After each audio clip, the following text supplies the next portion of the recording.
morning. It's Sunday, March 27th, and I'm here to tell you about the real problem in this world, the most dangerous situation that we live under. Most of us are feeling the crunch of the gasoline and oil prices, and we think that's the end of the world. But it's not. Gas and oil are not the major driving force in the world. As it turns out, the major driving force in the world right now is chips. And I'm not talking about potato chips. I am talking about semiconductor chips. The chips that drive everything except maybe boiling a pot of water. Semiconductor chips are manufactured all over Asia. In fact, Taiwan is the world's leading manufacturer of semiconductor chips and the world's leading manufacturer of sophisticated semiconductor chips. So 66% of the world's chips are manufactured in Taiwan. And we know right now the pressure that China has put upon the world because they want to take over Taiwan. And so this has had all the countries in the world outside of Asia scrambling for a way to make up the difference. In Europe, they have changed many laws with respect to opening manufacturing plants so that they can start manufacturing their own semiconductor chips. And in the United States, President Biden has written a document or signed a document to increase the money we spend on the development of chips. And Intel is looking to build a new factory somewhere in Ohio to help the situation. So when you look at this situation, this is really very serious. This is much more serious than the price of gasoline because these chips are very sophisticated pieces of equipment. And I don't know that the U.S. is manufacturing the top-of-the-line chip right now anywhere on our shores. So if we have to build plants and arrange for other countries to work with us and build their own plants, maybe plants in Mexico, maybe plants in Canada, in order to overcome the chip shortage, and in order to overcome the fact that most of the chips right now are being manufactured 108 miles off the China shore in Taiwan. So I don't know what took us so long to wake up. But the U.S. recently passed a $52 billion funding plan called Chips for America Act.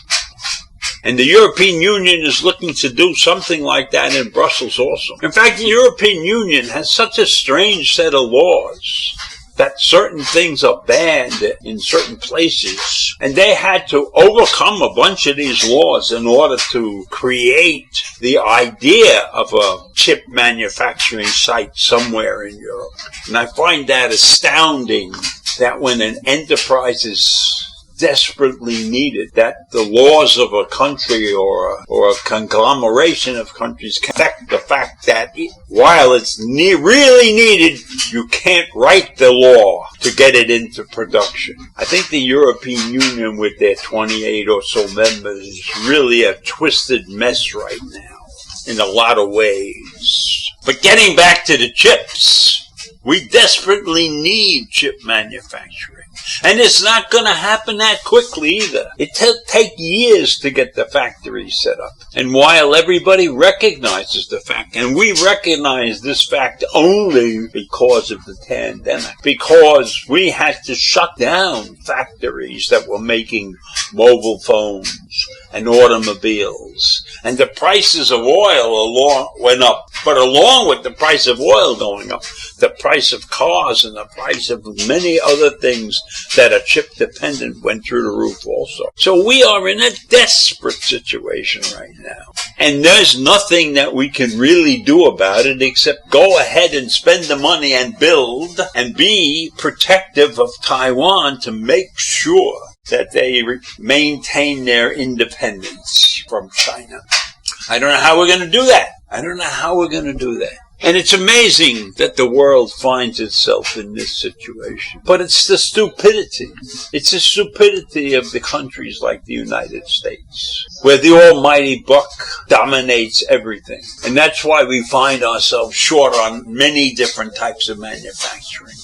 Because it can be done cheaper elsewhere. And we didn't want to pay the freight for that. So we gave away many of the things that we led the world in. We gave those manufacturing away because we didn't want to pay the extra dollar. And don't forget, this extra dollar was not necessarily in materials or anything. This extra dollar that we were going to have to pay would be paying workers more money to do their jobs. We're a very stingy country when you look at that. Look at a state like Texas, where more than 50% of the workers in Texas are working for minimum wage. Why? Why? So our policies and our thoughts have put us in this mess. And now it's going to take us 8 or 10 years to get our manufacturing in chips up to speed. Why do we put ourselves in a tenuous situation like this? To save a few bucks? Instead of being willing to pay people more money to do the work, farmed everything out.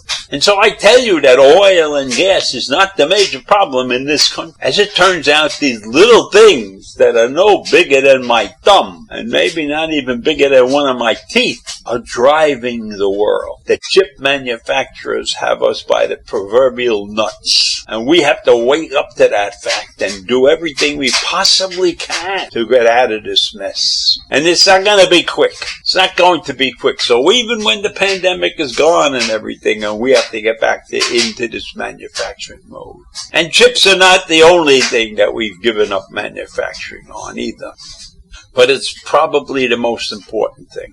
Because if you're looking at gas and oil, you're looking in the wrong place. Look at everything in your house that needs a chip. You've got electronic devices that you don't even know have chips in them. You've got microwaves. You've got blenders. You've got processors. You have all kinds of equipment. And laptops and mobile phones. All of those need chips. Wake up, America.